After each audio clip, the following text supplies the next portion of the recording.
Bom dia, boa tarde, boa noite! Tudo bem com vocês, turminha? Eu espero que sim. E boa madrugada também, quem for o aluno ou aluna que assiste os vídeos na madrugada, funciona melhor na madrugada.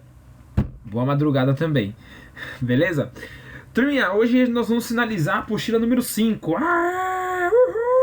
Uhul! Eu não sei assoviar, não sei fazer o fio-fio, senão eu fazia o fio-fio. Mas é isso aí, tá? Hoje nós vamos falar de iluminismo, tá? Iluminismo que lembra a palavra luz. Isso mesmo, vem daí mesmo esse termo, tá? Bem, que contexto surgiu, por que surgiu? Esse é o objetivo da aula de hoje. Então, bora lá! Então, turminha, o iluminismo... Seguinte, turma, o iluminismo ele vem acompanhado com a crise do antigo regime. E aí na aula presencial eu expliquei pra você o que era esse antigo regime. Aquele negócio velho, arcaico, antigo, quase morto. Lembram disso? Eu fiz isso. Ridículo, né? Eu sei. Bem, é a crise do absolutismo, turminha. Tá aí. Esse período do iluminismo, que a gente pode falar que é no início do final do século XVIII, segunda metade do século XVIII. Para pensar, o que é a segunda metade do século XVIII? Os anos 1750 até 1800, tudo bem? É nesse período aí que nós temos a crise do antigo regime, esse embate, esse confronto entre absolutismo e o iluminismo. O iluminismo é o antagonismo, é o oposto do absolutismo. Bem, quais são as características do absolutismo? Você lembra? Tivemos várias aulas sobre isso, principalmente o absolutismo francês. No absolutismo, crê no poder divino do rei. Lembra lá do Bossuet, o teórico absolutista? Então, poder divino. Você não tinha liberdade de expressão, então você tinha a censura. O que é censura?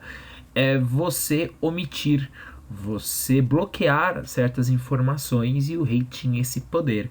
Qualquer pessoa que o criticasse, lembra para onde o rei francês o mandava, sem precisar ter provas? Para a Bastilha, aquela prisão real.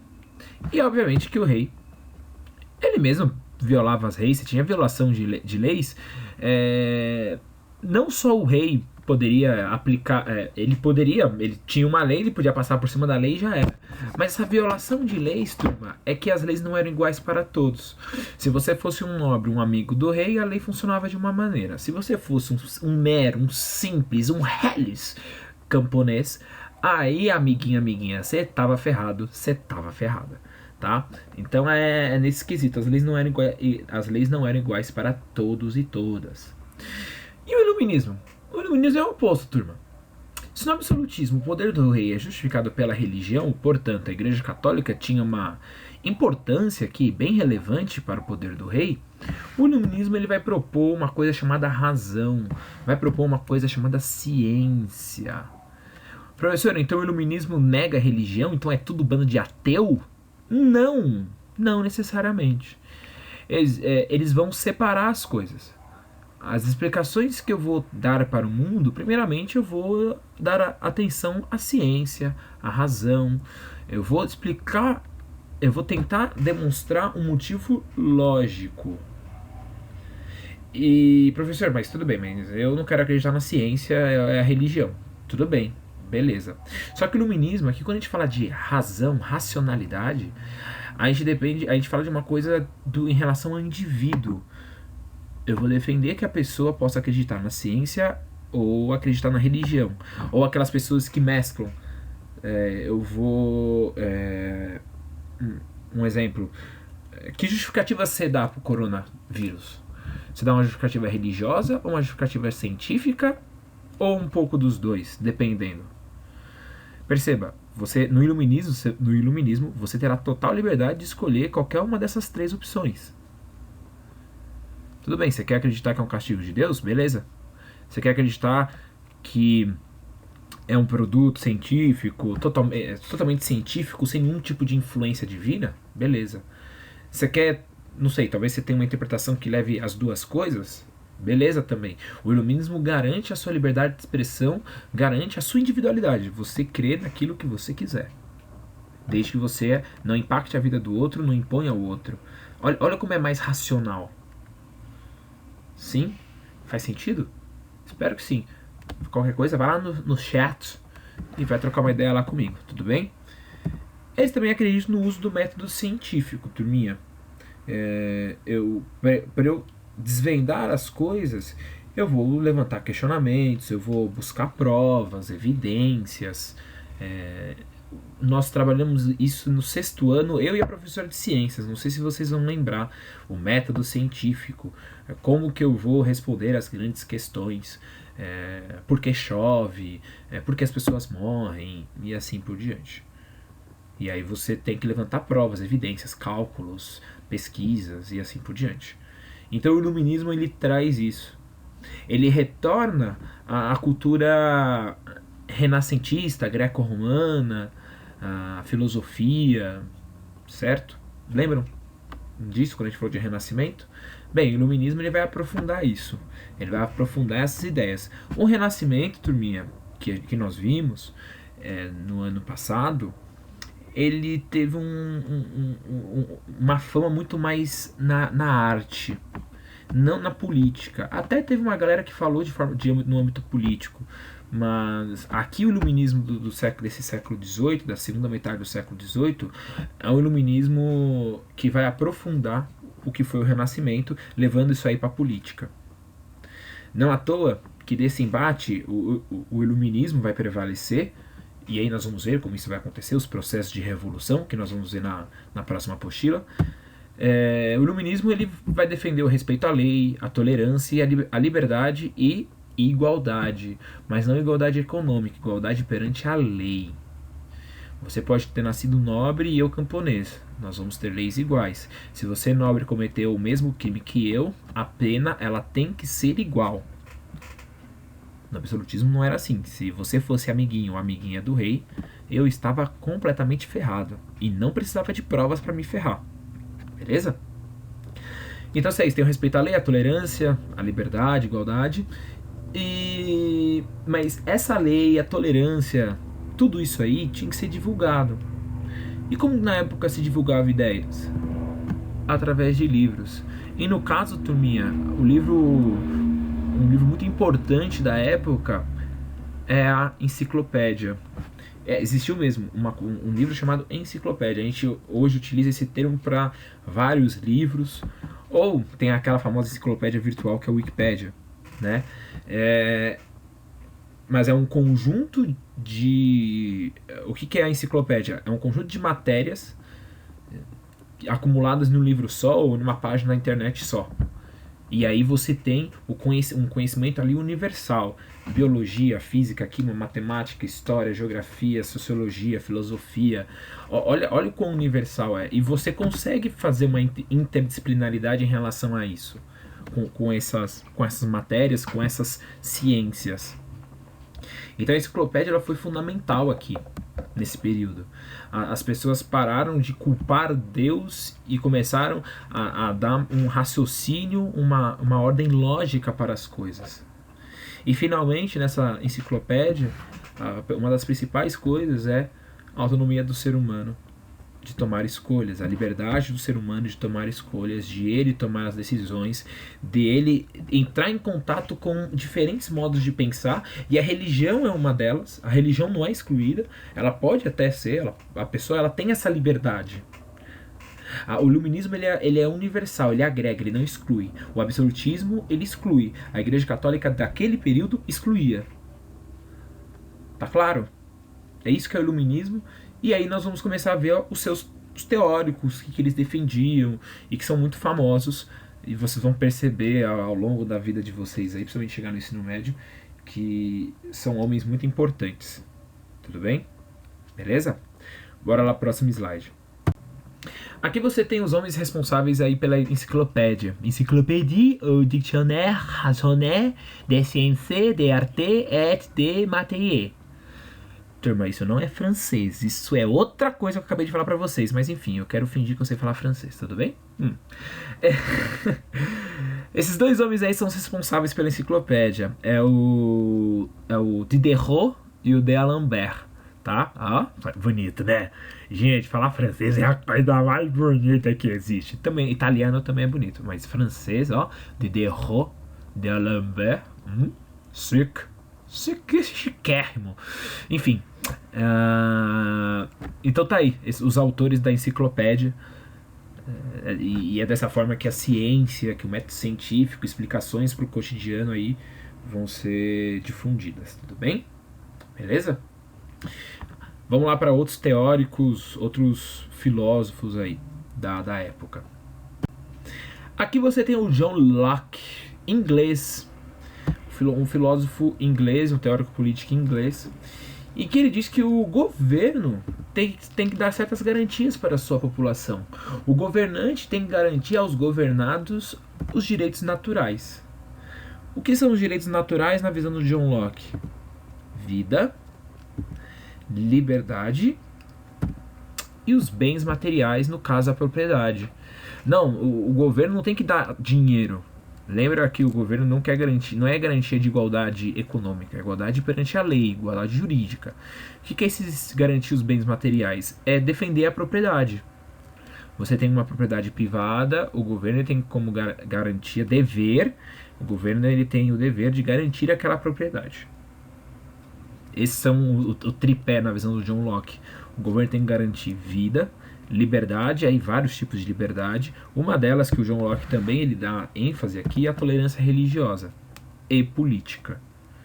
Então você tem direito de ter uma religião, qualquer ela que seja, ou não, se quiser ser ateu também.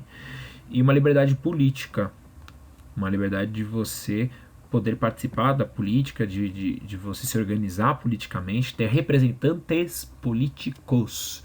Não somente um representante. Perceba, eu dei destaque aqui ao plural, ao S aqui. Representantes políticos. Não só um rei. Ou o poder central não ficar na mão do rei. Lembram-se da Inglaterra. John Locke ele foi fundamental para a Revolução Inglesa. Ele foi um participante. Ele foi um dos articuladores para a Revolução Gloriosa, turminha, o John Locke. Perceba, teve a manutenção do rei, mas o poder não emana mais do rei. Existe uma lei acima do rei, existe agora o parlamento. E por que essa tolerância? Porque não é conhecimento 100% verdadeiro. Não existe uma verdade única. Cientificamente falando, não existe uma verdade 100% verdadeira. Essa verdade pode demorar séculos, mas talvez ela pode ser derrubada, pode vir uma outra teoria a substituindo. Tudo bem? Beleza? Próximo teórico. Aqui, turma, começa a ala francesa. Aqui temos o segundo teórico, segundo teórico no total, o primeiro francês. E o nome dele é Montesquieu. Se a gente estivesse na sala de aula, eu ia pedir para você repetir isso. Montesquieu. O Montesquieu, turminha, você consegue perceber o Montesquieu no nosso cotidiano agora, nesse exato momento. O John Locke também.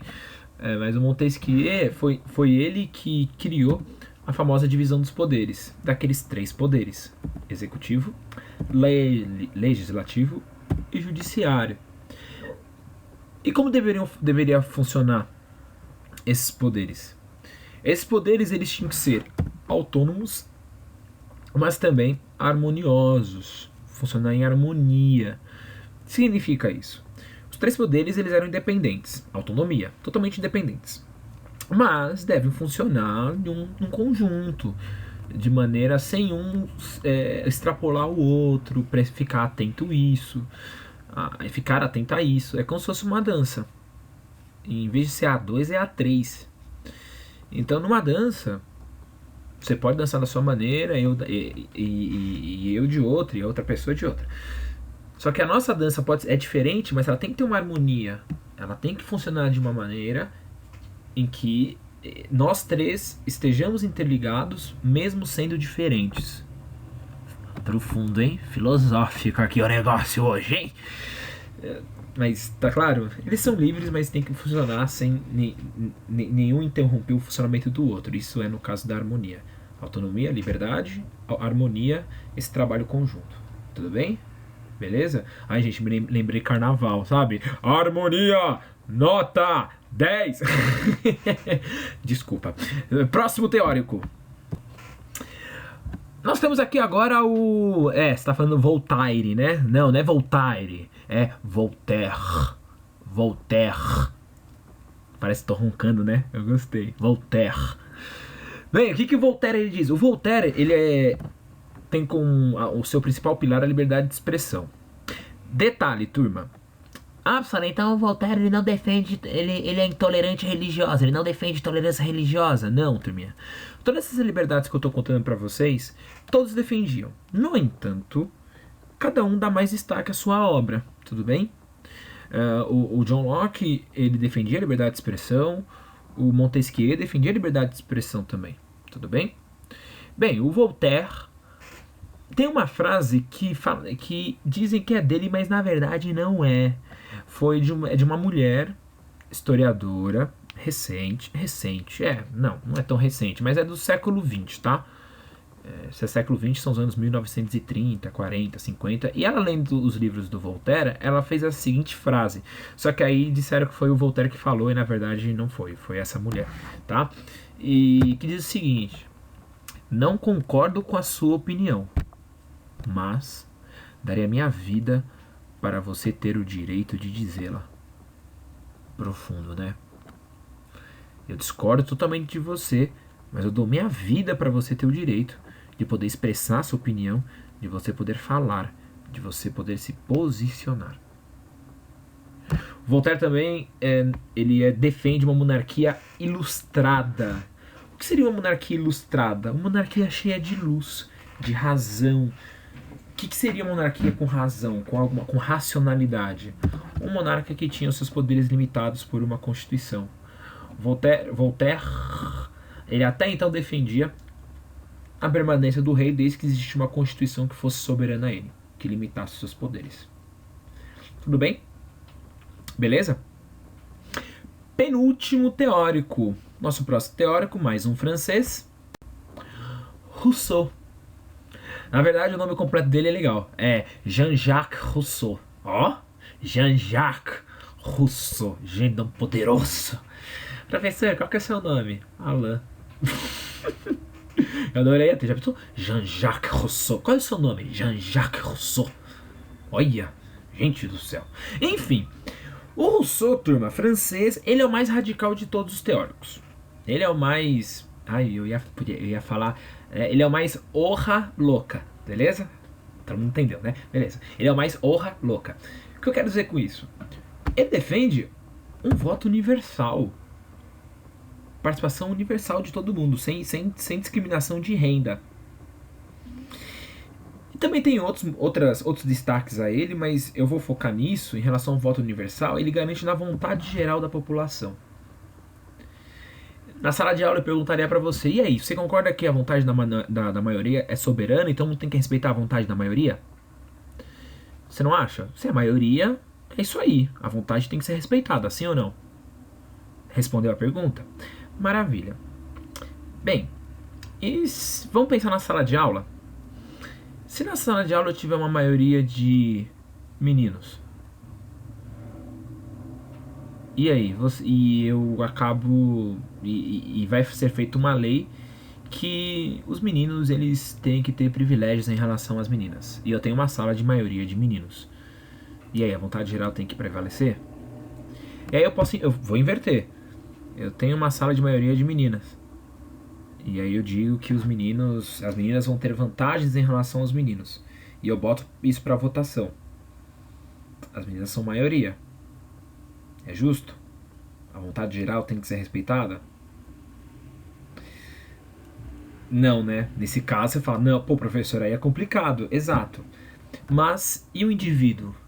E aquele que é minoria? Você está num grupo de maioria de mulheres, e aí? Ou você está num grupo de maioria de homens, e aí? Como a gente resolve isso?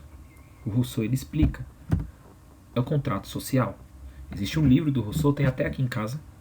E a Osvalda cuida dela, cuida do livro. Aqueles que não sabem, acho que todo mundo já sabe, né, da minha vaquinha de pelúcia. Pena que não dá pra mostrar aqui pra vocês. Ela tá ali, deitadinha, bonitinha, dando um sorrisinho pra mim. O pessoal do oitavo B, meu Deus, o meu gato. Ai, gente, esqueci o nome do meu gato. Imaginário. Ai, meu Deus. O Bartolomeu. Bartolomeu? Acho que é Bartolomeu. Bartolomeu. Olha, gente, o Bartolomeu agora tá olhando bravo pra mim, hein? Nossa, o Bartolomeu vai me matar. Esqueci o nome dele. Meu Deus do céu. Tá bom, Bartolomeu. Sim, tá bom. Chicote hoje. Beleza. Umas 10. Tudo bem. 10 chibatadas hoje. Hoje ele tá bonzinho até. Bem, turminha. Voltando pra aula mesmo, falando de maneira séria. O Contrato Social é o livro que o Rousseau ele vai explicar isso, que nem sempre a vontade geral tem que prevalecer. As pessoas, na hora de votar, elas têm que levar em consideração não só as suas vontades, mas a vontade de todos mesmo. Ora, se eu sou um menino, e aí tem um voto em que tá lá a proposta que os meninos tenham vantagem em relação às meninas, eu vou votar contra. Eu vou achar um absurdo isso. Mas, professor, você é menino, eu sei, mas eu me coloco no lugar das mulheres e falo, não, isso aí não vale, não pode. Não, eu quero igualdade. Entendem? Então é isso. Tem que levar em consideração também os valores do indivíduo, ou minoria, porque pode ser uma pessoa só. Eu vou levar em conta então a vontade dessa uma pessoa só. Tudo bem? Isso é bem radical para a época, turma, esse tipo de ideia, de lógica. Certo? Para finalizar a aula, também tem a teoria econômica. Aqui falamos da teoria dos teóricos políticos. Então aqui nós vimos liberdade religiosa, liberdade de expressão, liberdade política. Vimos vários tipos de liberalismo. Vimos o liberalismo que é o liberalismo político, turminha. Esse teórico, o Adam Smith, ele vai defender o liberalismo econômico. E o que é o liberalismo econômico? Uma liberdade econômica. O Estado não deve intervir na economia. O Estado tem que estar distante da economia. O mercado ele mesmo vai se autorregular. Ele vai dar o nome disso de lei da oferta e da procura. Exemplo que eu vou dar para você aqui, ó. Olha lá a imagem. Tem um homem vendendo a melancia a 10 reais. E aí vai ter um outro homem que ele fala, opa, eu consigo vender a 9. Então, ele vai acabar oferecendo, diminuindo o seu preço. O que o homem aqui da venda, o mais velho, ele vai ser obrigado a fazer? Ou colocar a 9, ou talvez colocar a um valor menor. E aí é bem interessante que vai ter um exercício na sua apostila aí, que ele vai tratar de que esse homem está diminuindo o preço dele por um interesse individual dele, não um interesse coletivo. Ele quer ganhar dinheiro, ele quer lucrar. Só que, mesmo ele tentando querer ter um benefício pessoal, essa concorrência entre esses dois homens faz com que tenha um ganho coletivo. Faz com que a pessoa ela escolha o produto de melhor qualidade ou de menor preço, portanto, de maior acesso a essa pessoa. Então, a medida, a postura de diminuir o preço é uma medida focando no indivíduo. Ele quer lucrar, ele quer vender. Mas por causa dessa concorrência com os outros comerciantes, ele acaba contribuindo para o coletivo, mesmo pensando de forma individual. Tá claro? Compreenderam? Espero que sim. Caso não tenham compreendido, por favor, vai lá no chat e vai dar um oi lá para mim. Tudo bem? Beleza, turma? É isso. Aqui nós trabalhamos os teóricos e valores do iluminismo. Espero que vocês tenham entendido e assim eu finalizo o conteúdo da apostila número 5. Beleza? É isso aí, turma. Um grande beijo, um grande abraço e até a próxima aula.